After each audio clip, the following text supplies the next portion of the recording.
Agriculture market committee main gate ఎదురుగా MLA అనుచరులు ఒక ఫ్లెక్సీ పెట్టడం జరిగింది. నన్ను కించపరుస్తూ ఆ ఫ్లెక్సీలోని విషయాలన్నీ కూడా మహాభారతం నుంచి ఉటంకించడం జరిగింది. ఫస్ట్ దాంట్లో ఇట్టి చిల్లర మల్లర వేషాలు, చిలిపి చేష్టలు, కుట్రలు కుతంత్రాలతో కూడుకున్నటువంటి రాజకీయాన్ని మానుకోమని వాళ్ళకి నేను ఫస్ట్ హితవు పలుకుతున్నాను. మానుకోకపోతే తీవ్ర చర్యలు ఉంటాయని చెప్పి కూడా మన మార్కెట్ కమిటీ చైర్మన్ గారైన రాయేష్ బాబు కూడా దీని గురించి మాట్లాడడం జరిగింది. ముఖ్యంగా ఈ ఫ్లెక్స్ విషయంలో మీ అందరికీ తెలిసిన విషయమే, ఇక్కడ ఇచ్చేసిన మీడియా మిత్రులందరికీ తెలుసు. ఈ ఫ్లెక్స్ అనేది మనం గత 20-25 రోజుల క్రితం పెట్టుకున్నది. మన ఎమ్మెల్యే గారికి టికెట్ కన్ఫామ్ అయిన రోజు ఇది.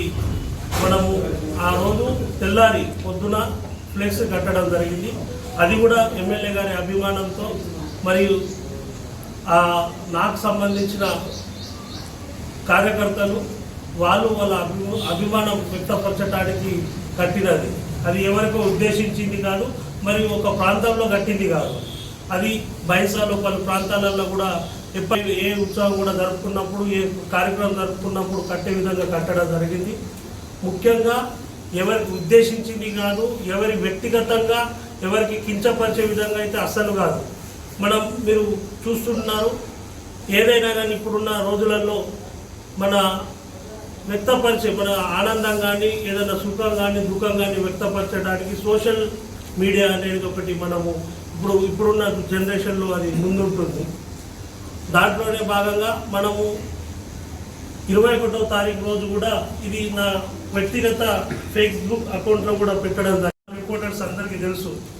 మనము కొన్ని ప్రాంతాలలో మార్కెట్లో ఎక్కడైతే ఫ్లోట్ ఉంటుందో, ఎక్కడైతే రాకపోకలు ఉంటాయో, ఎక్కడైతే వ్యక్తులు ఎక్కువ ఆకర్షించబడతారో అక్కడ మనం ఫ్లెక్స్లు కట్టడం జరుగుతుంది. మరి ఏదైతే మనము ఈ శిఖండి అడ్డు పెట్టడానికి భీష్ముడు కాదు, పద్మవ్యూహం పన్నటానికి అర్జునుడు కాదు, యుద్ధం చేస్తున్న శ్రీకృష్ణుడే జాగ్రత్త అని పెట్టడం జరిగింది. ఇది తన వ్యక్తిగతంగా తీసుకొని దీని మీద శిఖండి ఎవరో, శిఖండి పెట్టిన వాళ్ళే శిఖండి అని ఆయన వ్యక్తపరచడం జరిగింది. రాయేష్ బాబు గారికి నేను చెప్పదలుచుకున్నది ఏంటంటే, ఇది పర్సనల్గా మీరు మీ మీద తీసుకొని ఏదో మీకు నేను శిఖండి అన్నాను, మరి శిఖండి ఎవరు అనేది మీరు ప్రశ్నించడం జరిగింది. దానికి నేను చెప్తాను.